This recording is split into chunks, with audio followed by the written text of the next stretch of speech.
going to turn it over to Scottie. And if you have not, those of you new to us, if you've never heard Scottie, you are in for a treat. He is a master storyteller and a master singer as well. He has brought us something truly special today. It is amazing. I'm going to now hand you guys over, Scottie, sir. Thank you. So I brought something today to show you all and to read from directly. This thing is one of my most prized possessions, and as an artist, it has been incredibly useful to me because, and I've actually mentioned this before to a lot of folks the last couple times that I've appeared on some of these live streams and talking about both the art that I've been doing in general throughout the game, but also recently the stuff that we've been doing and producing for the physical goods. And I mentioned it last time because the reason why this is useful to me is because this book, it's a tome that is about 150 years old. It's the first print run that was ever done of a book that was translated by Edward Fitzgerald. And for those of you who may be poetry enthusiasts, you may have heard the name of it. It is called The Rubaiyat of Omar Khayyam. And the reason why this is a excellent example of its kind is because during a period like I said over 140 almost 150 years ago there was a period where the romanticism of ancient Arabia was at an all-time high, and of course when seen from the eyes of Westerners it can seem very strange. There are things that simply are not reflected in our culture in a way that we would expect. But it's amazing how poetry, especially poetry written from the heart, can transcend the years and literally become timeless. And in many ways, the Rubaiyat reflects that kind of thing. Now, the reason why it's important to me as an artist is because this book is no longer if it ever was copywritten, it's now well within public domain. And because of the beauty of some of these things, which I'm going to pick this book up, I'm going to show you. The beauty of this book is incredible. And what you're seeing here is illumination that is in this book on handmade paper. The book was signed by both the printer and the artist himself, Sutcliffe. And there were only 550 of these ever made. And now there's only about a few hundred or so left in existence, two of which can never be retrieved. They're actually, they sank with the Titanic. They're somewhere in a lockbox down amongst its ruins, irretrievable. And so throughout this book, you might even look at some of these things and say, oh, I recognize that style. And if so, it's because you may have seen some of the work that I've already done by incorporating, altering and crafting new borders out of some of the most incredible illumination that is in this book that I've seen in years of collecting books. Now, the book itself was, as I said, created by friends of Edward Fitzgerald, but was transcribed from a very ancient manuscript, thousands of years old, because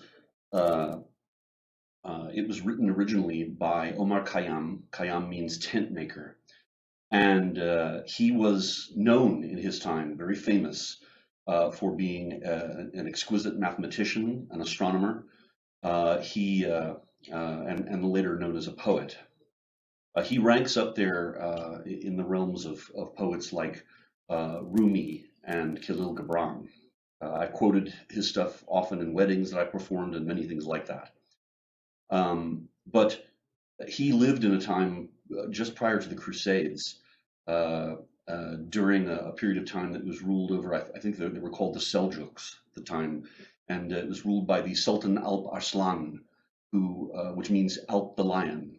And he was the Sultan at the time, prior to the sacking of Jerusalem by the Crusaders long ago.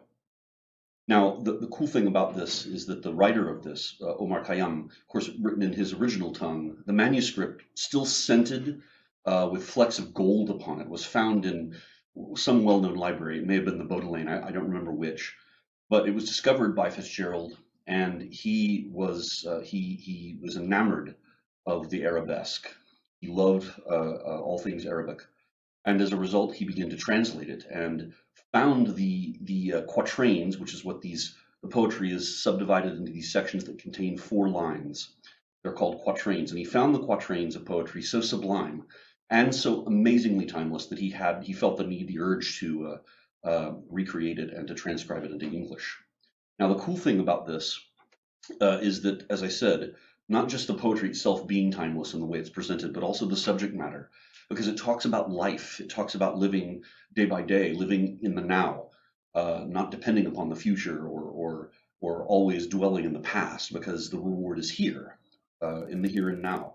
It has elements of the spiritual in it, but in many ways goes beyond and transcends religion, because it talks about very meaningful things concerning questioning, questions about whether God is real or what it really means, or whether praying to the heavens even does anything, which is amazing for its time, considering how mired in deeply steeped religion we conceive of the Middle East today. But this was a time of discovery for them, and in many ways a sort of a time of enlightenment. And Omar Khayyam himself is responsible for having written many books on both astronomy as well as algebra, and was one of the small group of people responsible for the transition to the Julian calendar, I believe. So the man had an amazing history, an amazing past, and an amazing lifetime of achievements, only to then turn around and write wonderful poetry such as this. He was a group of 3 friends who made a vow during their studies that if any one of them would reach preeminence, then they would go and find the other 2 and lift them up as well, and bring them up into a state of wealth and happiness and success. And so one of these 3 friends became the vizier to the sultan, and what ended up happening after that was that he went and found his 2 other friends. One was Omar Khayyam, and the other was a fellow by the name of Ibn Hassan, I believe. And whereas Omar Khayyam, asked for simply nothing but the ability to live in the shadow of his friend, have a very small stipend, and then write his books on math and astronomy and of course poetry.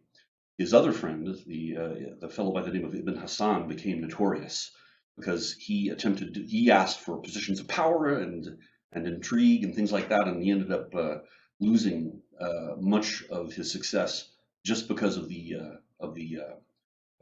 ways of the Oriental courts at that time. And so he fled in ignominy and proceeded to set up a cult in the mountains that later became known as the cult of assassins. And some debate even still whether the word assassin comes from hashish, which they, as a cult sort of, they smoked and had their visions, and then were able to feel that they could go on their missions to commit murder, often for political reasons. But they also debate on whether the word assassin comes from his last name Hassan.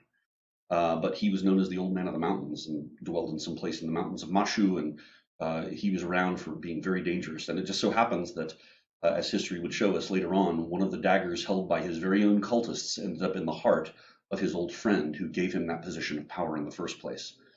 So thus ended Hassan's story, but Omar Khayyam's continued, and he became renowned. So with this understanding, I also wanted to bring this up because in the same way that I want to use it for the art in the game, and I have, in fact, you'll recognize many of the borders that you'll see on the outsides of the physical goods that you're going to be getting, especially in the form of the property deeds and such. You'll see my reuse of the borders within this book. But in addition, my hope is, now that we've recently discovered that it's possible for us, the developers, to more easily put images inside of the books that we can publish in game, then my goal for an upcoming event that's being proposed by the ARI Fund, they want to do something that has to do with a literacy initiative that's going to be coming down the stream soon. And I don't know a lot of details about it yet, but we've already started the talks.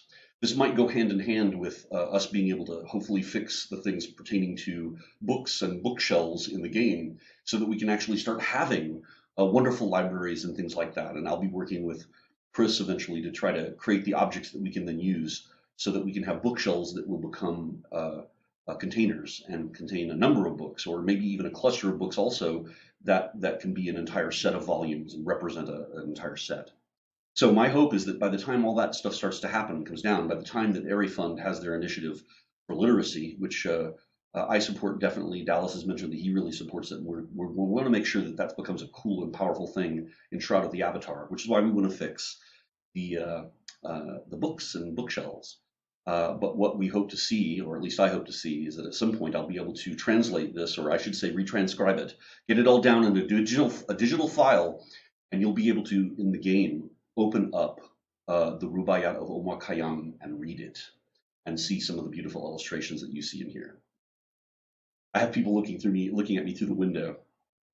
So now that you have the preface to this, I'm going to read this to you. Now, this is the longest reading that I've ever done for you all on camera. And so for those of you out there who have said that you'd be willing to listen to me read a phone book, well, now it's going to test your patience, because this will take me about 20 minutes to read. And I'm hoping that you all will enjoy it. To me, again, as I said, this is a sublime and timeless piece of poetry. You're going to hear words and phrases in here that are antiquated. You won't necessarily know what they mean, and I'm hoping I can deliver them in context so that you'll be able to understand the gist of it all. You'll see the story start off with the rising of the sun, and then describing the moon as dawn's left hand within the sky. You're going to hear me talk about the names of famous people from both biblical as well as ancient Persian heroes and kings, in reference to flowers that are named after them, or the boughs of limbs of the tree giving off blossoms that are named after Moses. You're going to hear a whole bunch of amazing things, talking about life and the meaning of it. So with all of that, then feel free to, if you want to record it, do so. If you want to capture any of the images along the way, or look into the book, hopefully I'll be able to have those available to you all at some point in time soon. But enjoy. I now present to you the Rubaiyat of Omar Khayyam, translated into English verse by Edward Fitzgerald.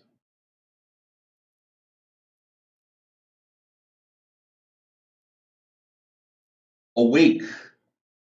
For morning in the bowl of night has flung the stone that puts the stars to flight, and lo, the hunter of the east has caught the Sultan's turret in a noose of light.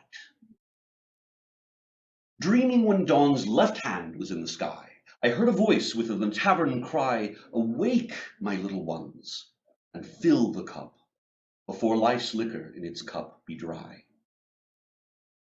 And as the cock crew, those who stood before the tavern shouted, "Open then the door! You know how little while we have to stay, and once departed may return no more."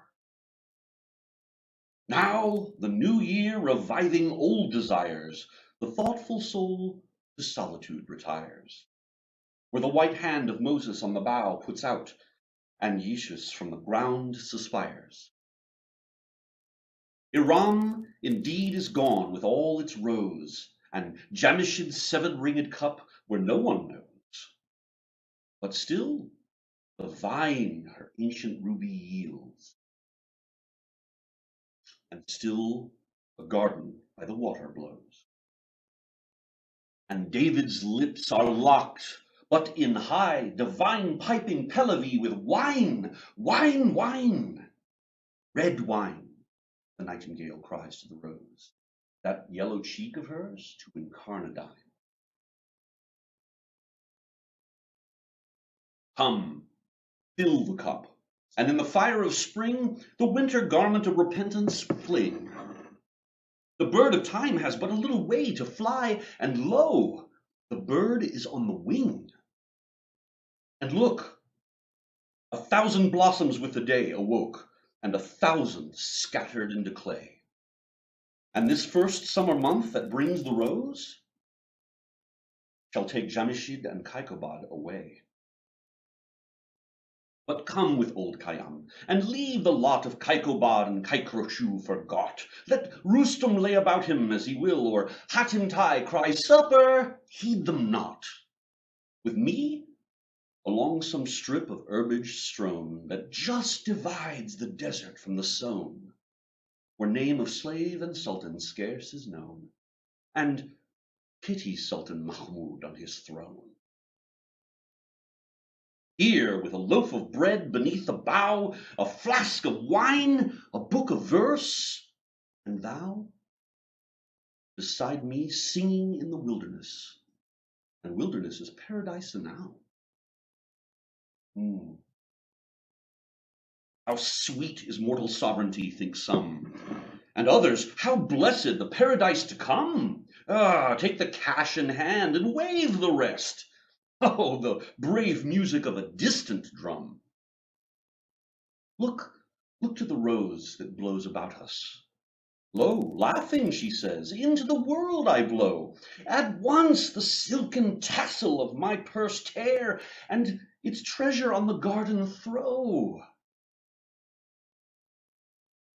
The worldly hope that men set their hearts upon turns ashes, or it prospers, and anon, like snow upon the desert's dusty face, lighting a little hour or two, gone. And those who husbanded the golden grain, and those who flung it to the winds like rain, alike to no such aureate earth, are turned, as buried once, men want dug up again. Think, in this battered caravanserai, whose doorways are alternate night and day, how sultan after sultan with his pomp abode his hour or two, and went his way. They say the lion and the lizard keep the courts where Jamshid gloried and drank deep, and Bahram, that great hunter, the wild ass stamps o'er his head, and he lies fast asleep. I sometimes think that never blows so red the rose as where some buried Caesar bled, that every hyacinth the garden wears dropped in its lap from some once lovely head. And this delightful herb, whose tender green fledges the river's lip, on which we lean? Lean upon it lightly, for who knows from what once lovely lip it springs unseen. My beloved, fill the cup that clears today of past regrets and future fears. Tomorrow? Why, tomorrow I may be myself with yesterday's 7,000 years. Lo, some we loved, the loveliest and the best that time and fate of all their vintage pressed, have drunk their cup or two, around before, and one by one crept silently to rest. And we that now make merry in the room, they left, and summer dresses in new bloom. Ourselves must we beneath the couch of earth descend, ourselves to make a couch. For whom? Make the most of what ye may yet spend, before we too into the dust descend, dust into dust and under dust to lie. Sounds wine, sounds song, sounds singer, and song's end. Alike for those who for today prepare, and those that after a tomorrow stare, Muezzin from the tower of darkness cries, fools! Your reward is neither here nor there. Why, all the saints and sages who discussed of the two worlds so learnedly are thrust like foolish prophets forth, their words to scorn are scattered, and their mouths are stopped with dust. Come with old Khayyam, and leave the wise to talk. One thing is certain, that life flies. One thing is certain, and the rest is lies. The flower that once has blown forever dies. Myself, when young, did eagerly frequent doctor and saint, and heard great argument about it and about, but evermore came out by the same door as in I went. With them the seed of wisdom did I sow, and with my own hand labored it to grow. And this was all the harvest that I reaped. I came like water, like wind I'll go. into this universe, and why?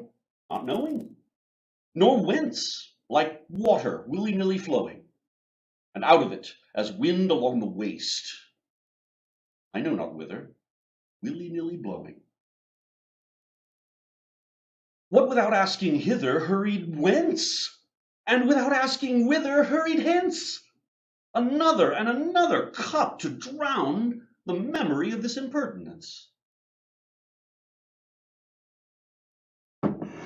Up from earth's center through the seventh gate I rose, and on the throne of Saturn sate, and many knots unraveled by the road, but not the knot of human death and fate. There was a door to which I found no key. There was a veil past which I could not see. Some little talk a while of me and thee there seemed, and then no more of thee and me. And then to the rolling heaven itself I cried, asking what lamp had destiny to guide her little children stumbling in the dark? And a blind understanding, heaven replied.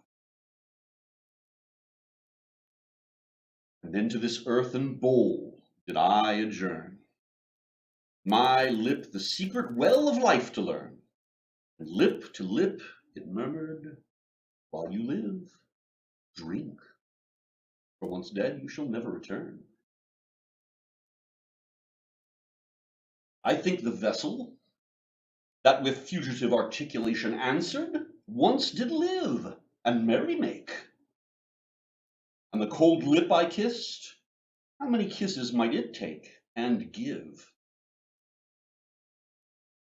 For in the market one day, at dusk, I watched the potter thumping his wet clay, and with its all obliterated tongue it murmured, "Ah, gently, brother, gently, pray. Ah, fill the cup. What boots it to repeat how time is slipping underneath our feet? Unborn tomorrow and dead yesterday. Why fret about them if today be sweet? One moment in annihilation's waste, one moment of the well of life to taste. The stars are setting and the caravan starts for the dawn of nothing. Make haste. How long in infinite pursuit of this and that endeavor and dispute? Better be merry with the fruitful grape than sadden after none or bitter fruit. You know, my friends, how long since in my house for a new marriage I did make carouse, divorced old barren reason from my bed, and took the daughter of the vine to spouse. For is and is not, though with rule and line and up and down without I could define, I yet in all I only cared to know was never deep in anything but wine.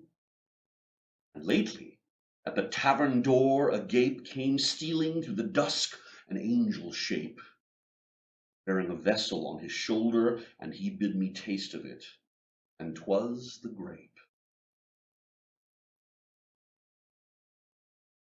The grape that can with logic absolute the 72 jarring sects confute, the subtle alchemist that in a trice life's leaden metal into gold transmute.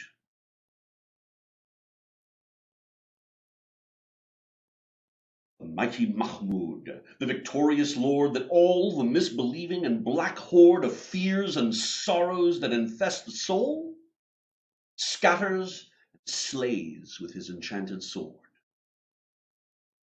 But leave the wise to wrangle, and with me the quarrel of the universe let be, and in some corner of the hubbub couched, make game of that which makes as much of thee.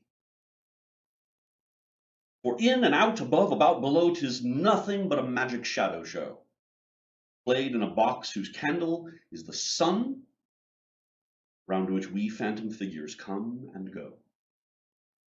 And if the wine you drink, the lip you press, end in the nothing all things end in, yes, then fancy while thou art but what thou shalt be, nothing.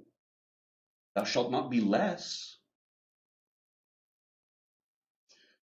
While the rose blows along the river brink with old Khayyam, the ruby vintage drink, and when the angel with his darker draught draws up to thee, take that, and do not shrink. 'Tis all a checkerboard of nights and days, where destiny with men for pieces plays, hither and thither moves and mates and slays, and one by one back in the closet lays. The ball no question makes of eyes and nose, but right or left as strikes the player goes. And he that tossed thee down into the field, he knows about it all. He knows.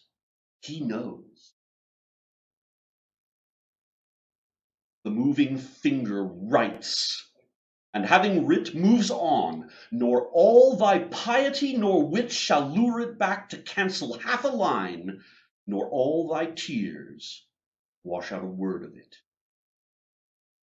And that inverted bowl we call the sky, whereunder we crawling cooped live and die, lift not thy hands to it for help, for it rolls impotently on as thou or I.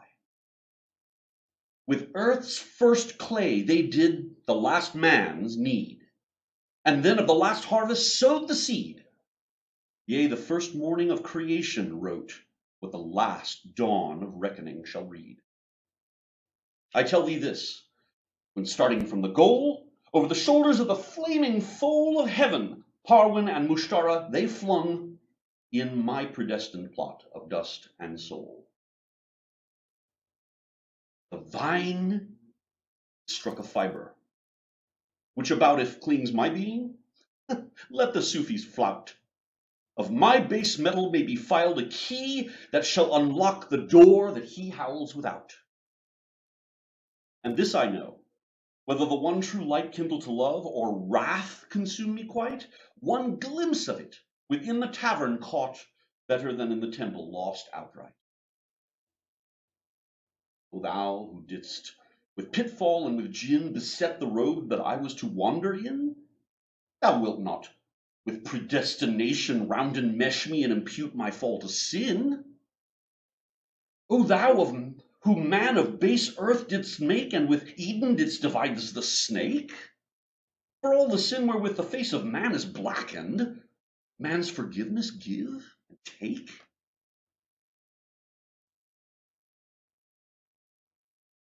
Listen again.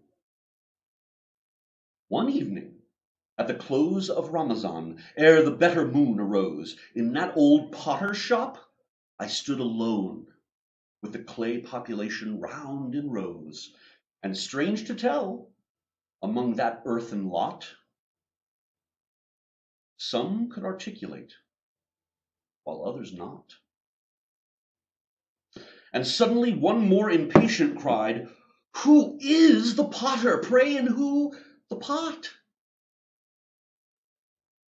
Then said another, "Surely not in vain my substance from the common earth was taken, that he who subtly wrought me into shape should stamp me back to common earth again?" Another said, "Why, ne'er a peevish boy would break the bowl from which he drank in joy. Shall he that made the vessel in pure love and fancy in an after rage destroy?" No one answered this, but after silence spake a vessel of a more ungainly make. "They sneer at me for leaning all awry. What, did the hand then of the potter shake?" Said one, "Folks of a surly tapster tell, and daub his visage with the smoke of hell. They talk of some strict testing of us. Pish! He's a good fellow, and 'twill all be well." And then said another, with a long-drawn sigh, "My clay with long oblivion is gone dry, but fill me with the old familiar juice, methinks I might recover by and by." So, while the vessels one by one were speaking, one spied the little crescent all were seeking, and then they jogged each other, "Brother, brother, hark to the porter's shoulder knot a creaking." Ah, with the grape my fading life provide, and wash my body whence the life has died, and in a winding sheet of vine leaf wrapped, so bury me by some sweet garden side, that even my buried ashes such a snare of perfume shall fling up into the air as not a true believer passing by, but shall be taken, overtaken, unaware.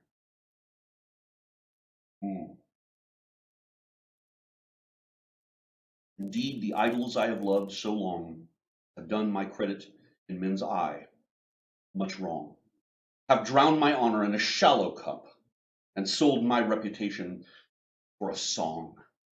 Indeed, indeed, repentance oft before I swore, but was I sober when I swore? And then came spring, and rose in hand, my threadbare penitence a pieces tore. And as much as wine has played the infidel, and robbed me of my robe of honor, well, I often wonder what the vintners buy, when half so precious as the goods they sell. Ah, that spring should vanish with the rose, that youth's sweet-scented manuscript should close, the nightingale that in the branches sang, whence and whither flown, again, who knows?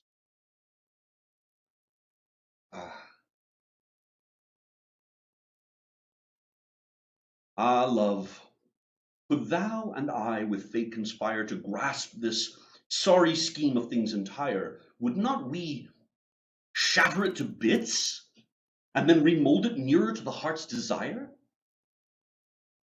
Ah, moon of my delight, that knowest no wane, the moon of heaven is rising once again. How oft hereafter shall rising she look through this same garden after me in vain?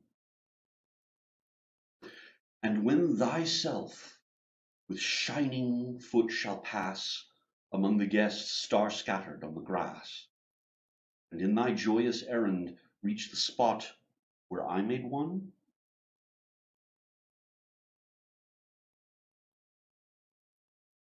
turn down an empty glass.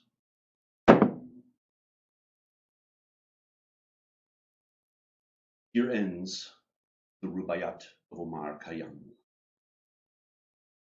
Tamam Shud.